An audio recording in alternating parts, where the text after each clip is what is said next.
Welcome everyone. Welcome to the Man Was Not Born to Cry. I'm happy that you remember to join today at this point in time.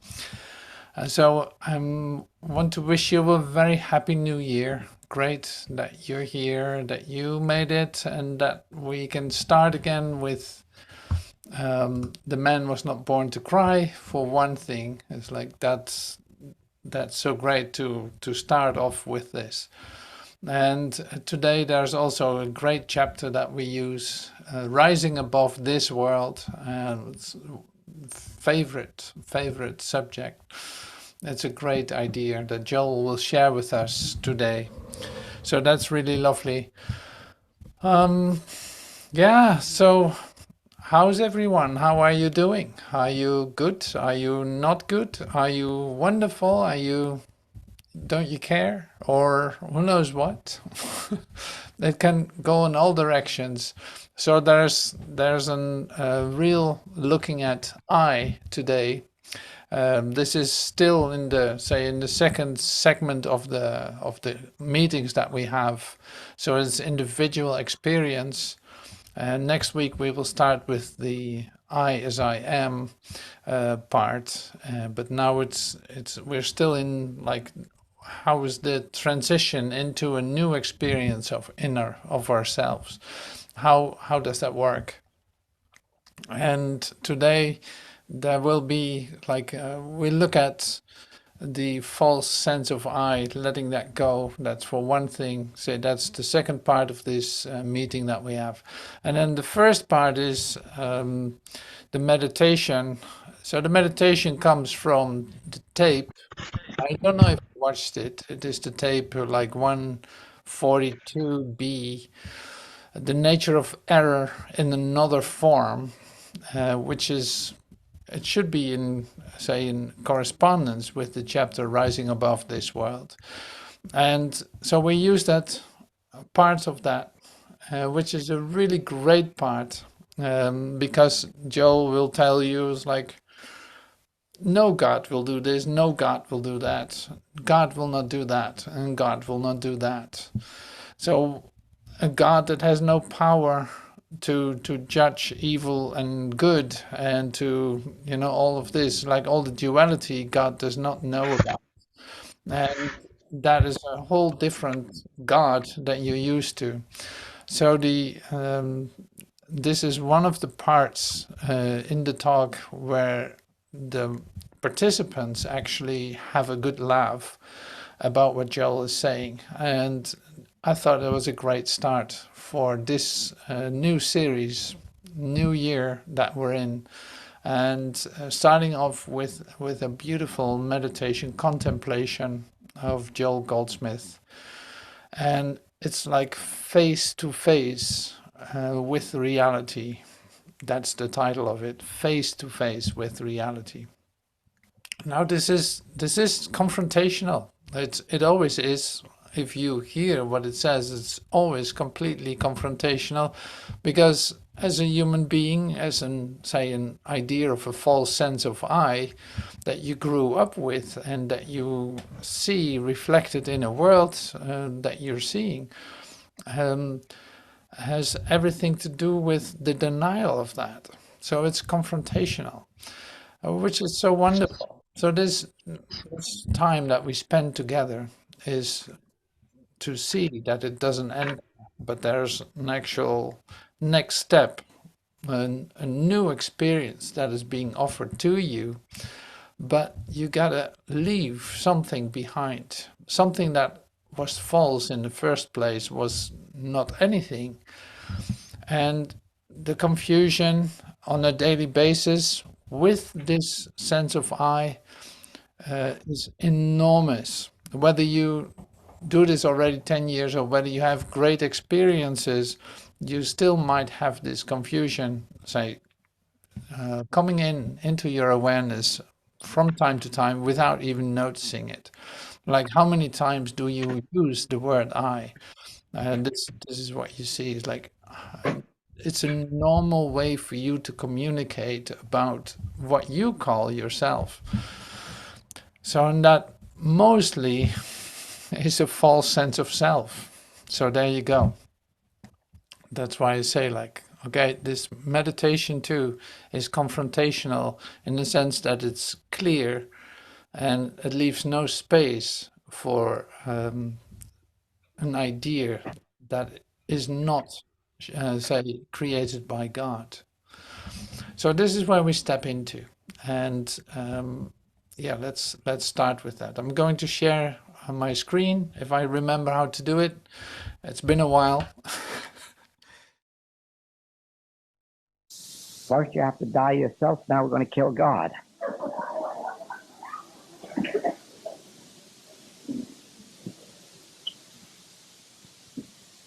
Yes, that's right. We're going to have nothing left. We're going to have no thing left, no person left. Now what kind of a God is it that has neither good nor evil? Try to think that one out if you can. Just think of a God that has no power to give you good or evil. Think of a God that has no power to withhold from you good or evil. If you want to be evil, go on out and do it. You got nobody going to stop you. Lots of revolvers for sale down the street. Banks to be robbed on every corner. No God to stop you. It's going on all day long, all over the globe. No God to stop evil. No God to stop wars. No God to stop people dying in hospitals of horrible diseases. No God to stop people in the mental institutes. No God to stop evil. No God to give good. That's a strange God. Indeed it is. God neither rewards nor punishes. Now, when you sit down to think about God in relationship to your healing work, what are you going to do with a God that can't give anything, can't do anything?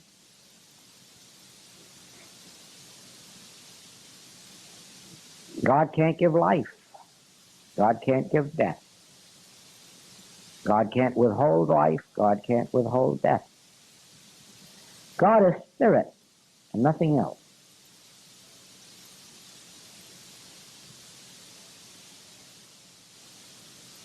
When you are in that silence and you come face to face with the realization that there is no use of seeking God for anything, that God can't give and God can't withhold, your first reaction is, but what? But what? But what? And it is into that comes the two words, I am. I am. And that is where you come face to face with reality.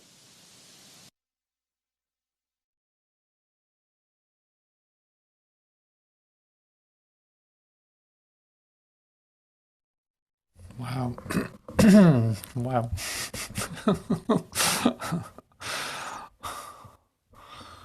So, thank you. Thank you. Thank you, God. Wow. Thank you so much. So here we are. So the I that we discover ourselves to be isn't the one. Wow. So if you just take a look at when a decision comes your way, when the decision that you have to make, you think you have to make, comes your way, the first response of you will be that you will think about it, about what would be the best for you. And that's exactly what you can't decide, in fact. So that's one thing. It's like continuously the I is thinking about itself and tries to make it work, tries to do the best it can to make it work. And there's a problem with that. It's like Joel says, like, till there's nothing left, till there's no one left, the undoing takes place. It's like, no, it's not that what you think. No, it's not the best solution that you can come up with that is the best solution. It is not what you think is happening. And no, it's not what you think about yourself. No, it's not what you think about this world. It is all not that. So here you walk around with an idea about yourself, and you recognize more and more, clearer and clearer, that it has nothing to do with reality. God doesn't know about it. It is just your little bubble that seems to be the only thing at times, it seems to be the only thing that is occurring to you. And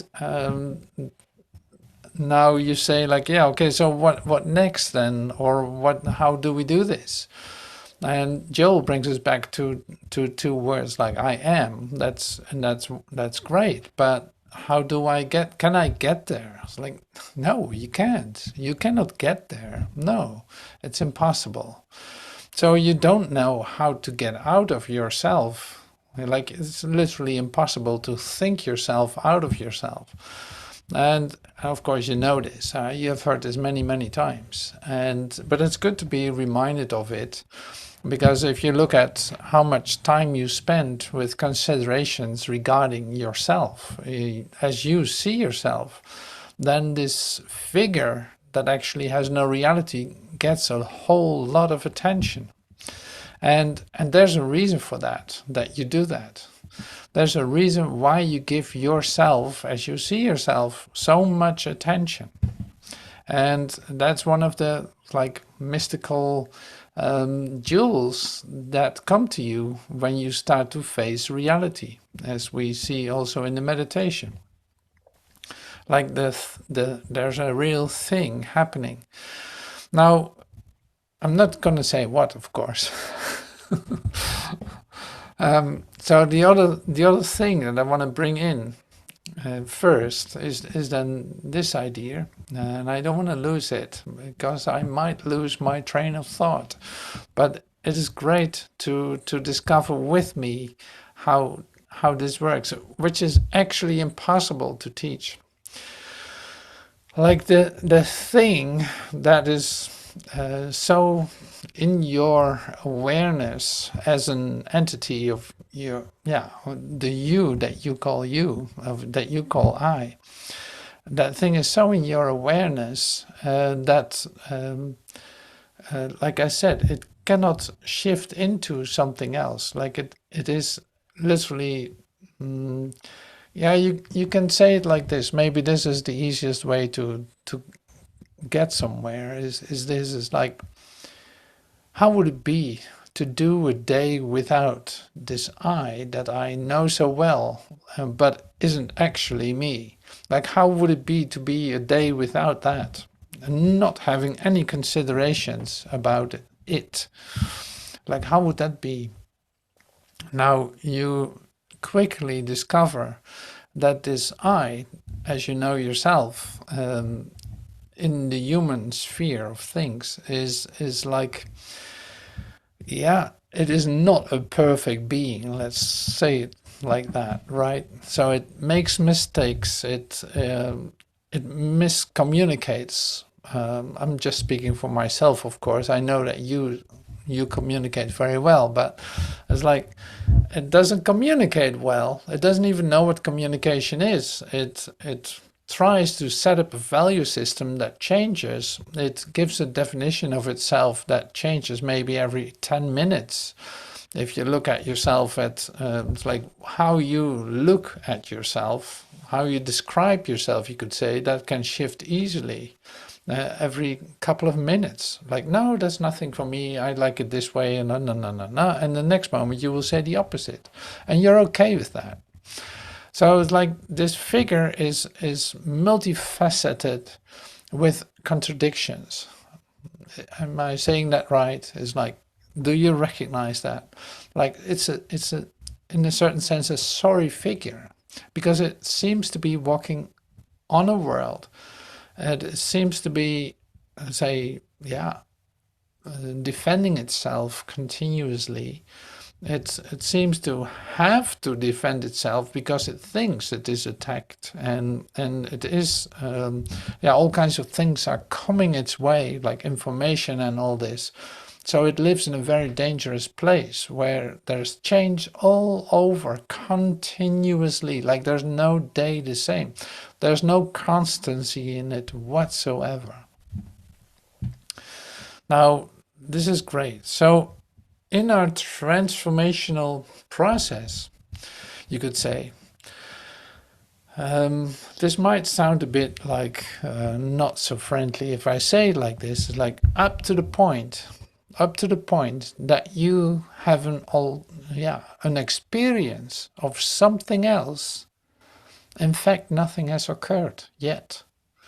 Like up to the moment that you are actually having a different experience of yourself, where this I dissolves that you know so well. Like when for that moment the I dissolves, then something has happened. Like you literally, as Joel said in the beginning of the meditation, first we die, and now we're gonna kill God. It's like, yeah, we will kill every idea of God that we have, that we hold on to, giving a description or making an image of a God. All that will die.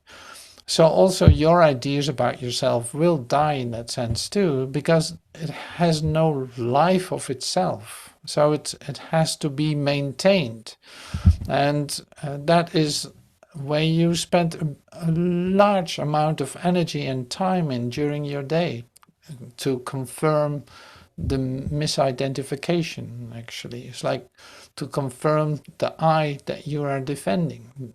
Like, yeah, no, I don't want the ice cream. No, I like to have a cake. No, I don't want that. No, I want this. And I want everything. Like I has a lot of choices to make during the day. Every time it thinks it has a choice to make, it is in fact confirming its reality, while it doesn't have any. So, how would it be then? Like I said, how would it be to be one day without this I, or one instant without this I would be sufficient? So it's like, well, this sorry figure you can let go of easily. I'm not saying that you are a sorry figure. I'm just saying that the way that you see yourself it makes no comparison with the truth of who you are. Like there's literally no overlap. So that's why I say this sorry figure that seems to be isolated, walking around this earth, thinking that there are other bodies and all kinds of things going on, that it needs to develop, that it has to work towards a future and an achievement and all of this. Like that figure, wouldn't it be a wonderful, like an incredible release to get rid of it? To like, what is actually lost by getting rid of it? Is there anything lost by getting rid of it? No, absolutely not. Is in fact what Joel says too. Is like, no, absolutely not. There's nothing gone or lost when that figure goes. When you enter into the I am experience, instead of the I am identification or I am character, the I character. So it's like, it's a good thing to think about it. It's like you have nothing to lose. You literally have nothing to lose. It's like only the value that you give little parts of your dream, of your I-ness as a false identification, you hold on to that for just a moment, but in fact it has no value. Well, this is big, right? But it's in fact the essential, say, shift that needs to occur. The shift is in fact not a shift at all. So the change is not a change at all. It's just like what you hold on to in your consciousness isn't what you are. And you can mention the I that you think you are so many times a day, but actually not knowing yourself at all. And so why not awaken to the real you by releasing this identity that you think you are, seeing that by doing so there's only a win-win situation. Nothing is lost, like totally nothing is lost. Now Joel brings in some of this in this chapter, like rising above the world, because who needs to rise above this world? That is the I that I think I am. The I that thinks that there is a world. So rising above this world, rising above the whole idea of sickness, of war, of deprivation, of starvation, of you fill in, you fill in the blanks, whatever you think that is. You can come up with examples of that. It's like the thing is that these are all related to an I, as you describe yourself. You value it, that's why you see it. It's like you attach to it, but Joel invites you to rise above it. How can you rise above it? For you, that's impossible. Because if you acknowledge anything in this, say, definition of yourself, you're caught in it. You cannot annihilate yourself. And there's no reason to do that either, because in this limited dream, you also made an idea of death, which also has no life to it, literally. It's like, no, that's not going to be a solution either, because there's no such thing as death.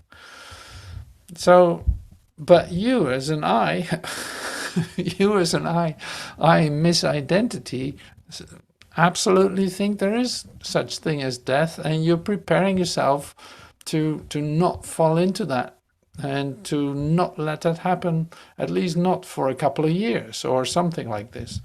Like, this is pretty amazing.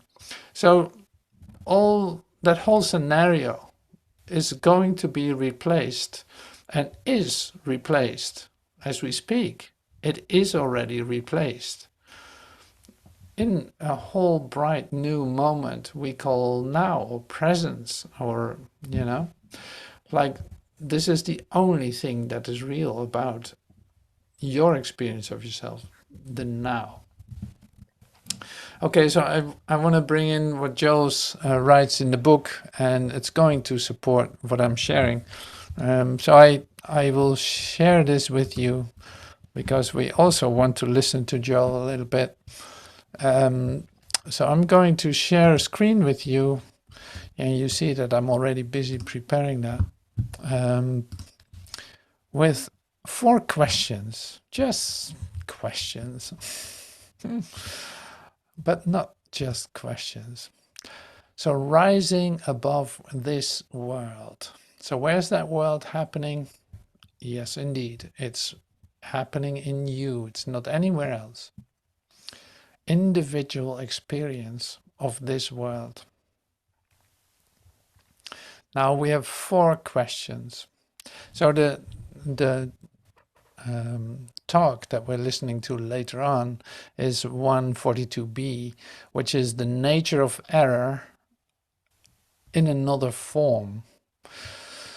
So here we start. Knowledge of the nature of error reveals the nothingness of the evils of the world, reveals their non-power by virtue of the fact that their only claim to existence is the erroneous belief that there is a false sense of I to exist in and act upon and through. I repeat that once more because this is so awesome. Knowledge of the nature of error reveals the nothingness of the evils of the world. Now, how can that be? Like, how can that be? The evils of the world are so nasty, but here it is being said as it is nothing. How does that work? Knowledge of the nature of error reveals it. Like, the nature of error reveals the nothingness of the evils of the world. No matter how they look, no matter how cruel they are, no matter how bloody they are, you could say, no matter how frightening they are. Seriously. Reveals their, so the knowledge of the nature of error reveals the nothingness of the evils of the world, reveals their non-power by virtue of the fact that their only claim to existence is the erroneous belief that there is a false sense of I to exist in, act upon, and through. Without that false sense of I, without this false sense of I, where would error be? If there were no I to be sick, where would sickness be? If there would no I to sin, where would sin be? If there were no I to die, where would death be? This is great, isn't it? It's like very ultimately confrontational to the human mind, to the human existence, you could say. Like, well, now you've gone too far. This cannot be true. Well, now what? You think that that's not real? Like, how many times I've heard that? Like, do you think that's not real that people are suffering over there? You think that's not real that people just died in this plane crash and all this? Like, you think that the wars that are going on are not real? Well, you should go there and see it.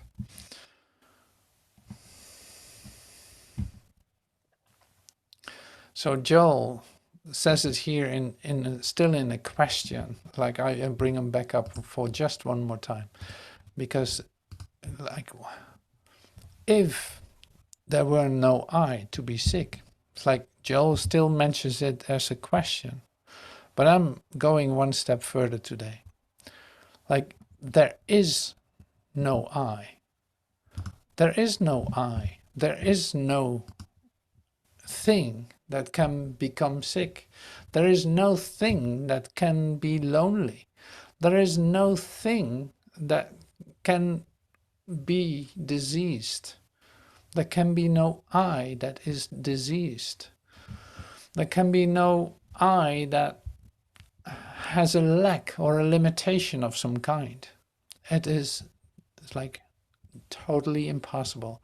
It only exists in the bubble that one can, say, dream itself into and confirm it continuously in order for it to exist. That is what's going on. It's like you can come up with a false sense of I only when you continuously start confirm it and confirm it and confirm it and consider it and evaluate it and compete with it and all this stuff that a, say, normal human being does is a false sense of I, and it keeps itself totally busy until it's completely exhausted, sick, and so sick and tired, you could say, that it gives up. Then there's a possibility for an alternative to come to you, but only then. So if you give up what you're doing, if you give up all your attempts to get it, or to do everything for it, to make it work, or to do your best to get rid of your disease, or you come up with your own examples, to fix your relationships, or to do whatever you do. Like, if you are sick and tired of that, and you got so enough of it that you have no choice anymore, then things open up. Like, suddenly there's a space in your mind, in your consciousness, for a different experience of yourself. But for a lot of us, most of us, it is like, well, you go to the end of it. You're not going to give up this false sense of I until you have no choice anymore. So Joel asks you, and I'm with him in that. Like he's my friend. We have a good time together. So I'm completely standing next to him, and I see there's more in the line here that actually stand next to him too, saying exactly the same thing, like give up, give up, give up, let go, release your identity, your false sense of self, release it. It brings you, it offers you nothing. Let it go, let it. Leave it behind. Don't confirm it 10,000 times a day with the I that is so important and that thinks about things and that wants things and that looks around and wants more things and it does things and it wants to be confirmed in it and all of this. Like, leave it just right there. Release it. Let it go. It has nothing to do with the reality of who you are. And only one instant in which you allow this, you see an incredible change occur. Suddenly that false sense of I is gone, and so are you. You find yourself in a whole new experience of yourself. So this is what Joel offers us today. I'm just picking out 4 questions. So can you imagine what is in this tape? So are you still willing to listen to it? I will turn it on. So if you're still willing to listen to it and let this, see, the great thing is it's not a threat at all.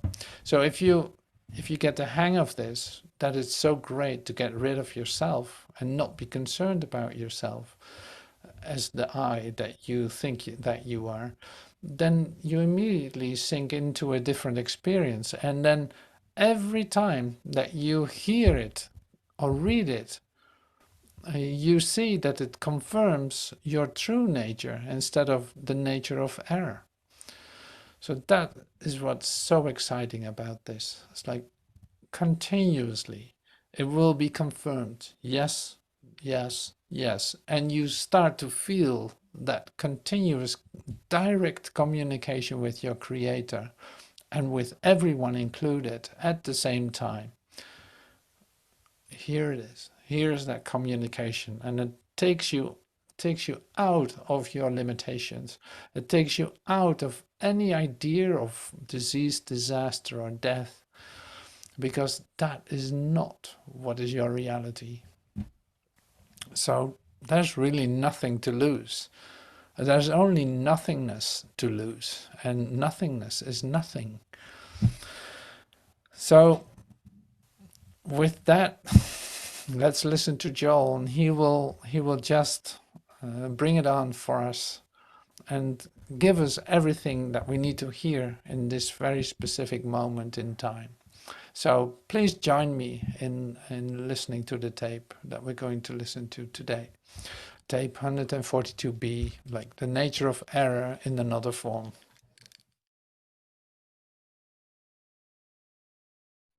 In this minute, all God is, I am.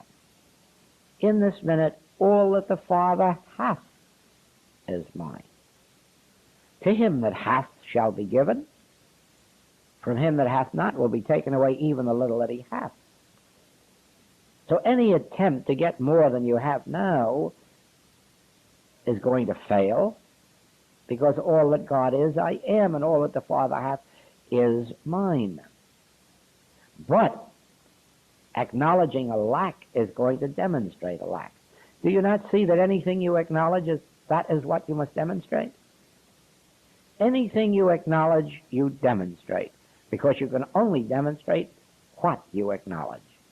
I have a lack, good. Good, I have a lack. That's my demonstration. You see that? I haven't enough. That's my demonstration. Whatever I acknowledge as truth within me, that's what I must demonstrate. But if I acknowledge I and the Father are one, all that the Father hath is mine, God is, therefore I am, all that God is, I am. The fullness of the Godhead bodily, fulfills itself in our individual being, now we are living in the fullness of time, which is this minute. Now we are acknowledging the fullness of spiritual good this minute. Do you ever realize what a terrible thing it would be if you ever wake up to find that God can give you something tomorrow? You will hate God. You will hate God if you ever find out He gives you something tomorrow. What's wrong with today? Why is God withholding anything from us today that it could give us tomorrow? Why? As a punishment? Or holding out as a reward? What is God? An overgrown man? No, there's no God.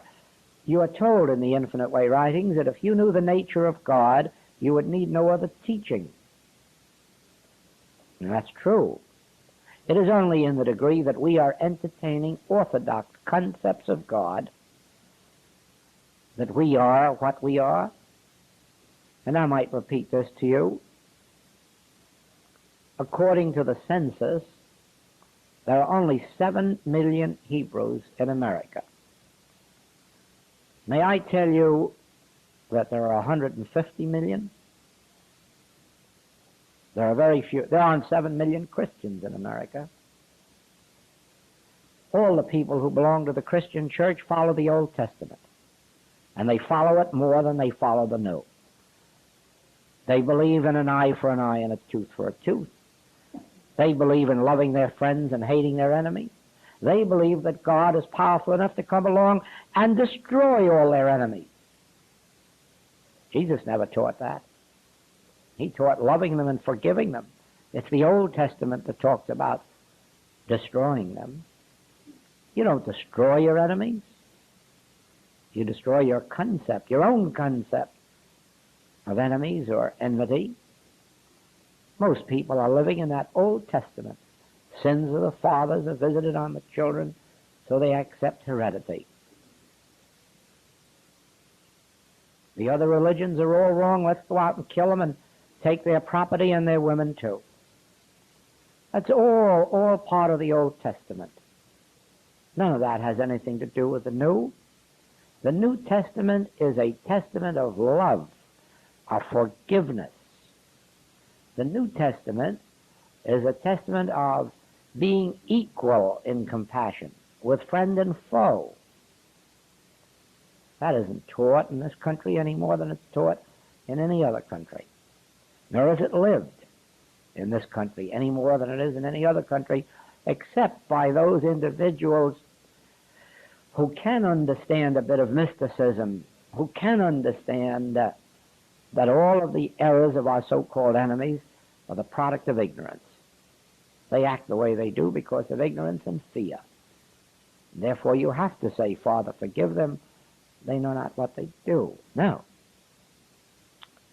Let us realize this, that in correcting the conditions of the world, which begins with correcting ourselves and those who come to us as patients and students, we may begin by helping them on the human level. If they're hungry, let us give them a meal.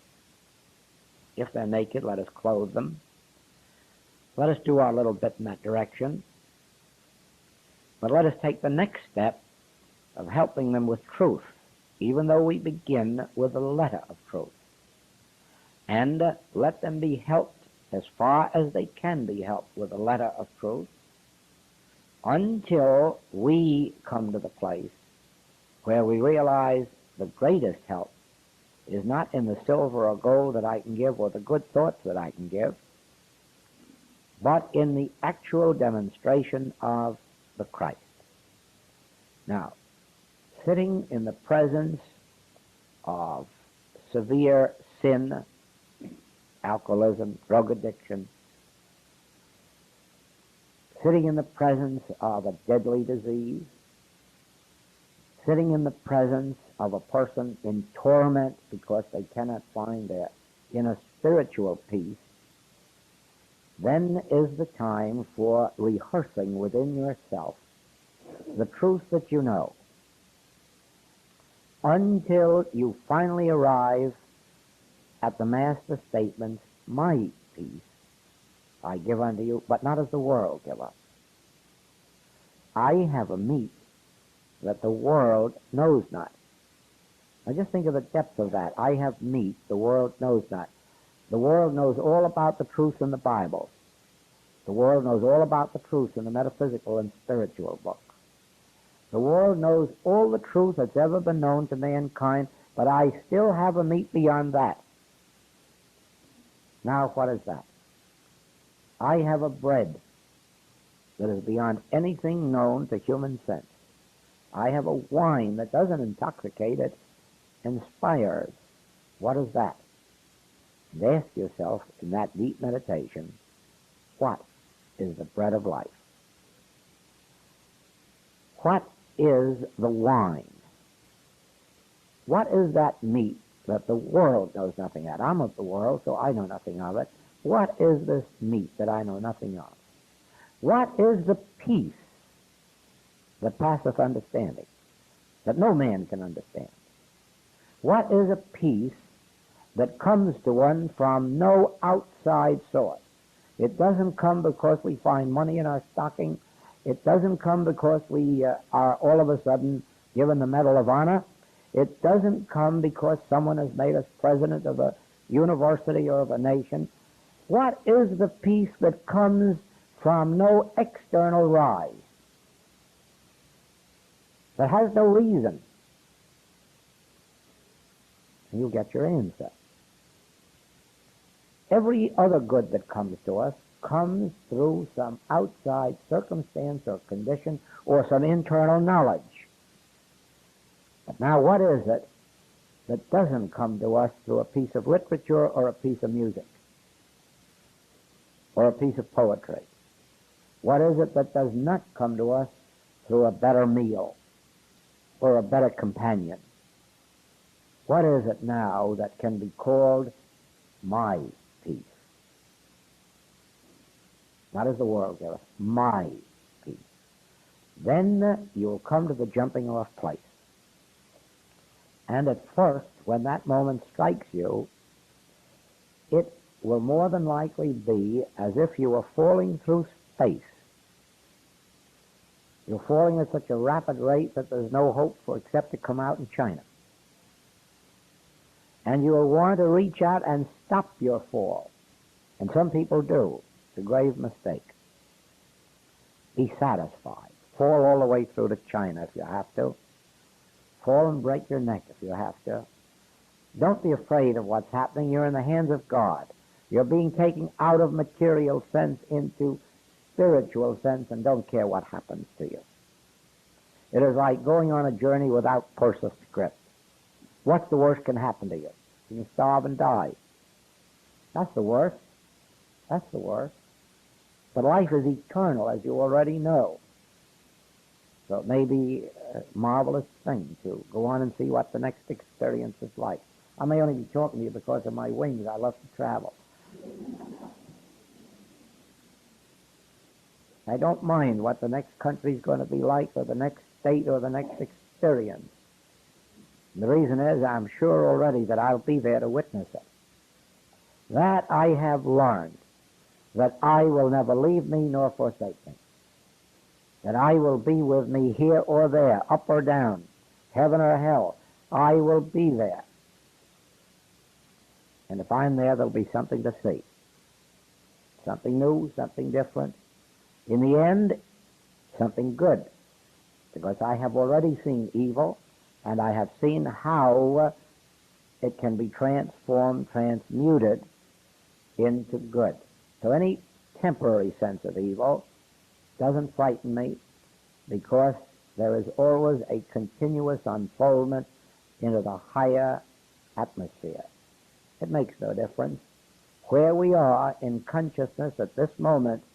The ultimate is being a beholder of the Christ. Everyone comes to that. Every saint and every sinner. No one is so far down in the scale but what ultimately they stand revealed in Christ. Why? Our very soul is Christ, and it's always unfolding toward fulfillment. And even if we take it down into the banquet of husks with the swine, it will find a way of turning us around and leading us back to the Father's house. So no one need ever fear the valley of the shadow of death. No one need ever fear sin. No one need ever fear making a mistake. Been done by experts.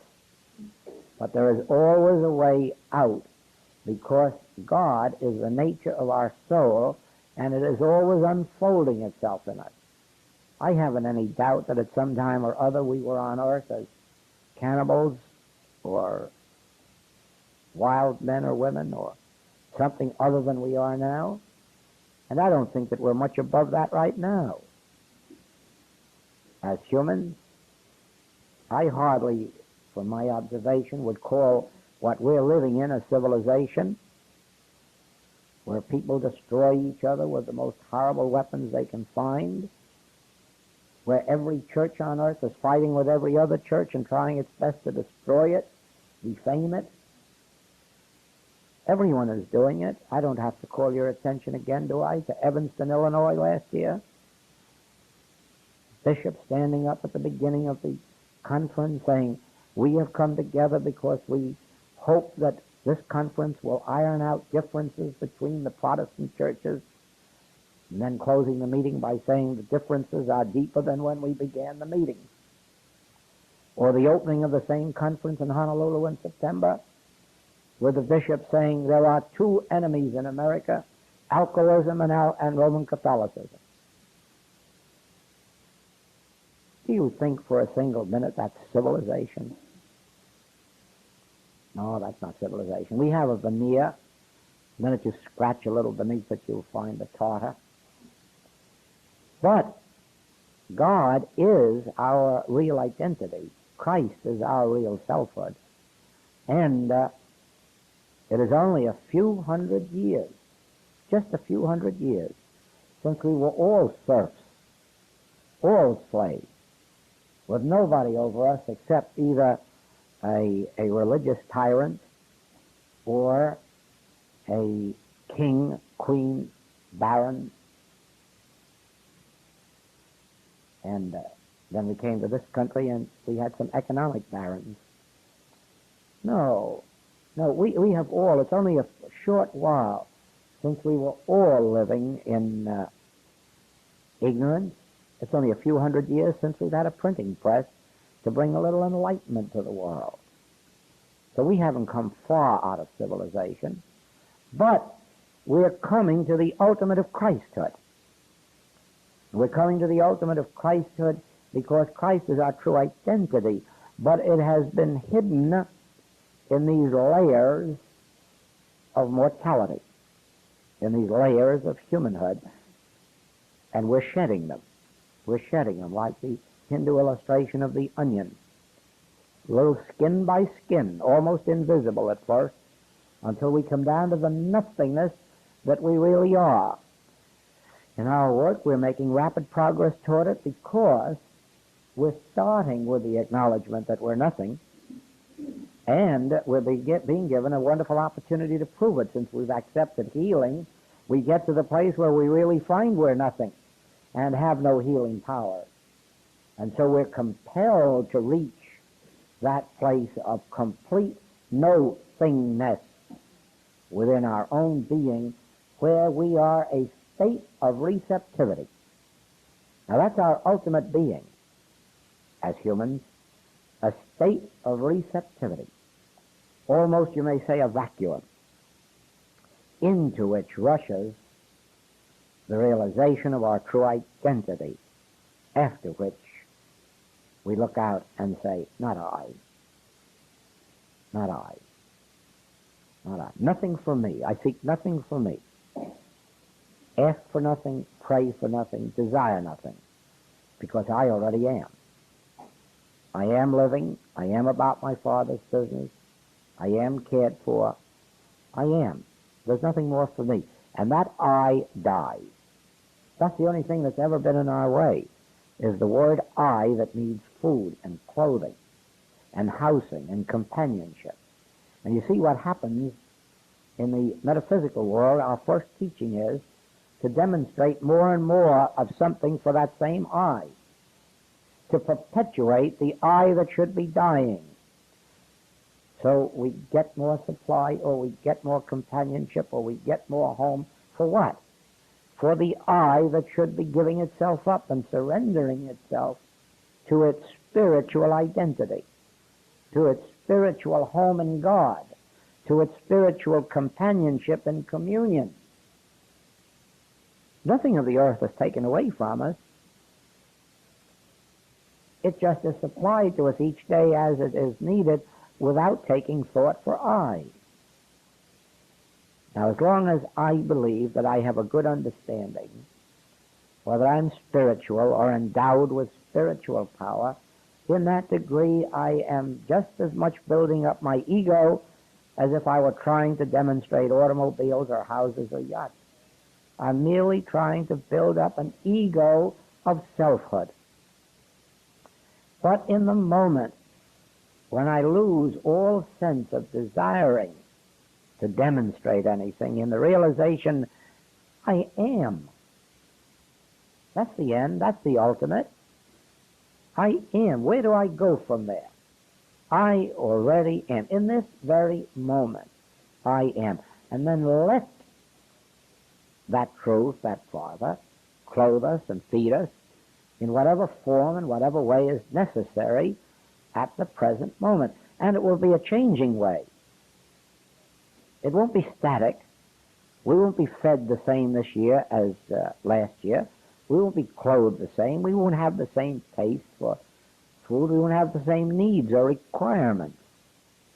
It all drops away. That all disappears. But there's no asceticism to it. There's no denying ourselves any of the comforts of life. The comforts are provided without taking thought, and should any of them not be around, they're not missed. There's no way of knowing whether this chair is a comfortable one or an uncomfortable one because you don't have any feeling about it. You're looking out from the eyes, not from the body. That is what I mean. Somehow or other, this principle does give us comfort, but it isn't that you have need of them or even an awareness of them. Now,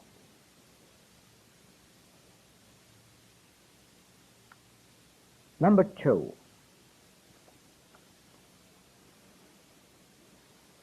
Never attribute good or evil to God. I told you this is a difficult morning. First you have to die yourself, now we're going to kill God.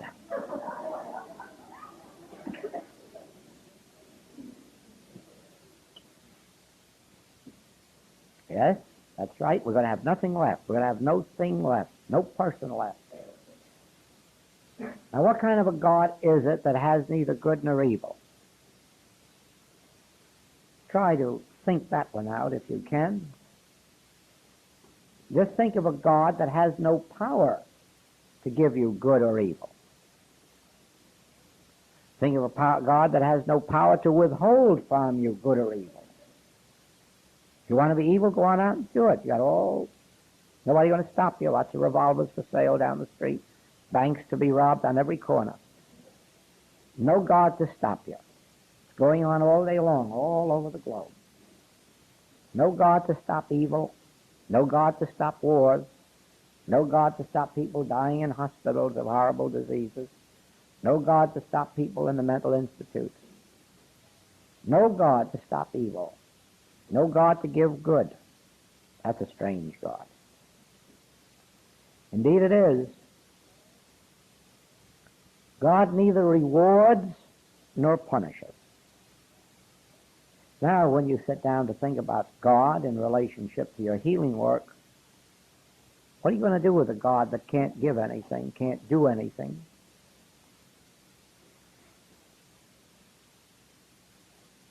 God can't give life. God can't give death. God can't withhold life. God can't withhold death. God is spirit. and nothing else.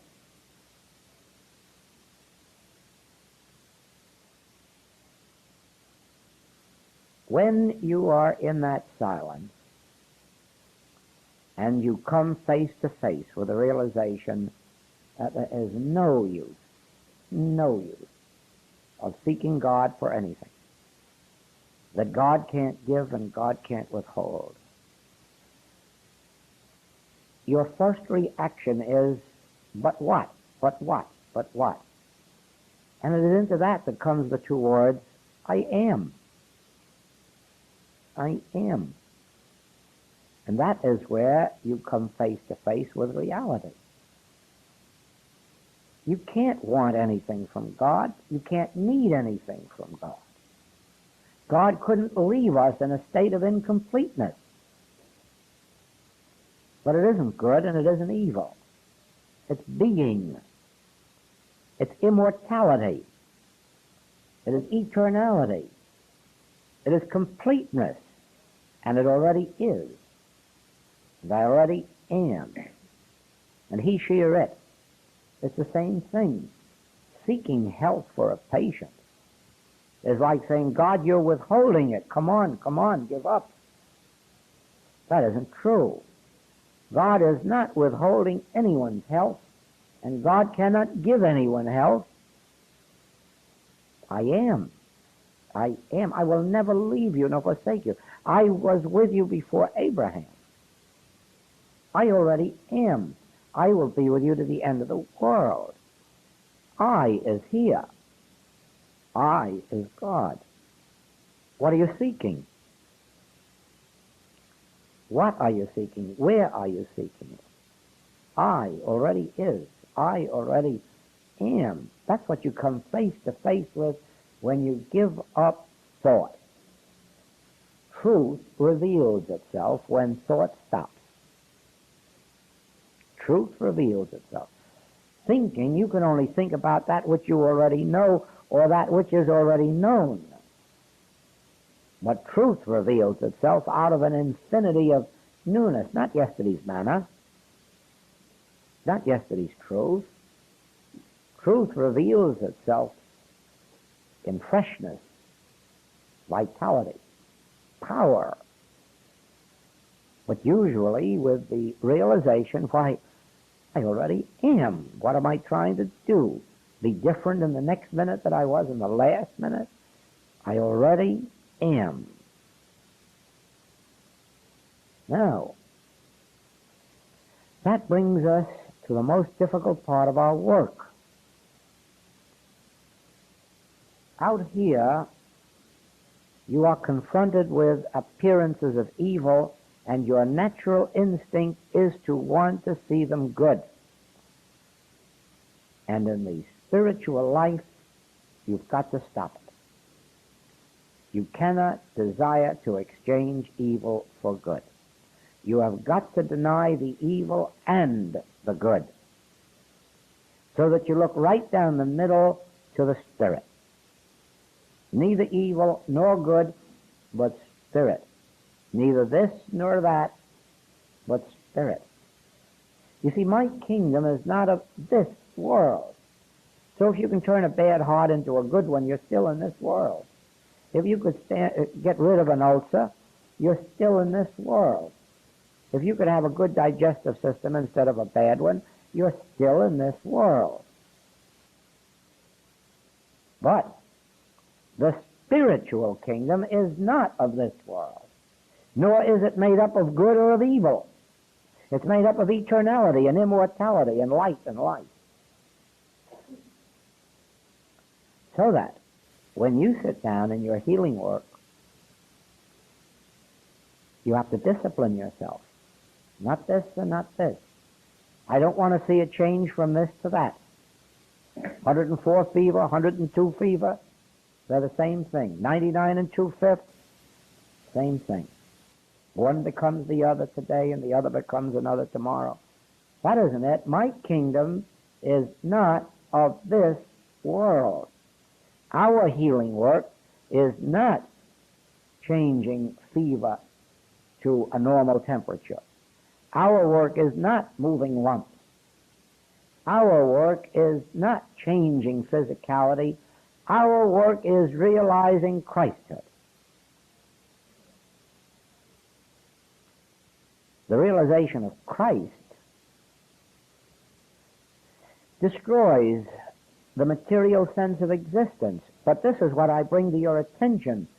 It destroys the good material sense of existence as well as the evil one. That is the nature of the work of the infinite way. Not changing bad material conditions into good ones, destroying material sense.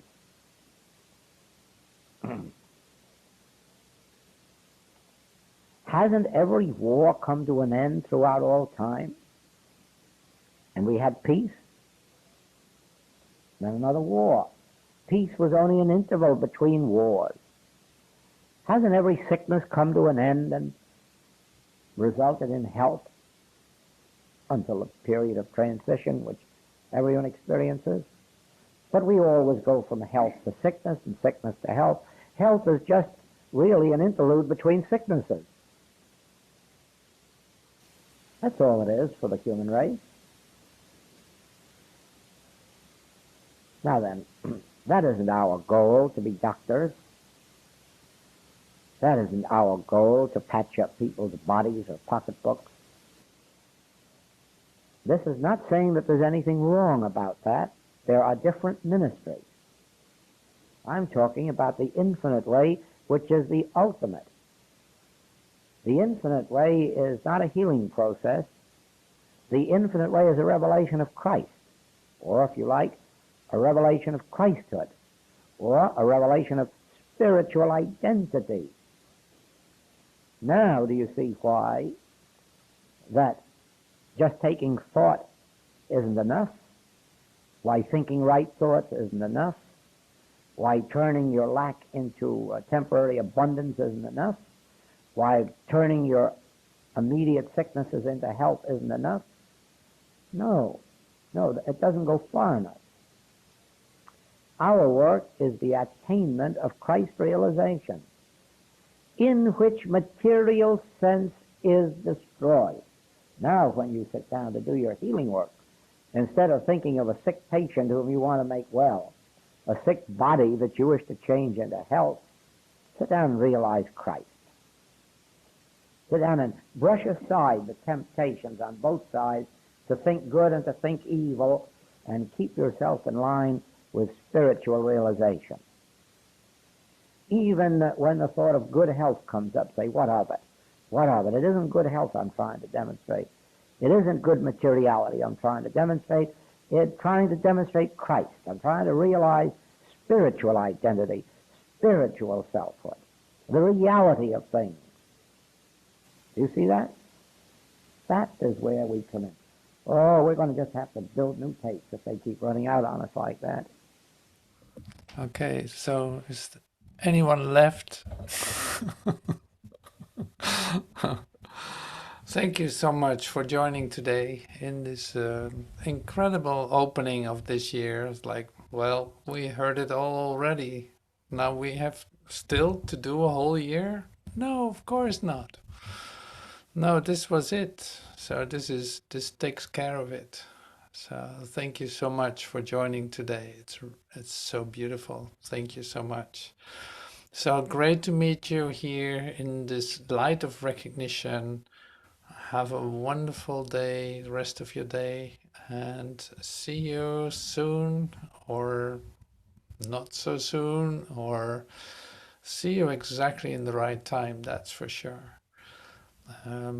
So this week we start all kinds of activities and you're invited. So you already had an email with it, and you can check out the website. If you want to join us, for instance, next week with the Gospel of Thomas, we start on Tuesday. Yeah, it's in the USA afternoon. So it's noon Central Time. Anyway, so it's like, yeah, everything starts up in a certain sense, but it's like we want to stay in this recognition of this, what we are, come what I am, and forget about the rest. So thank you so much for everything, and see you soon. Thank you so much.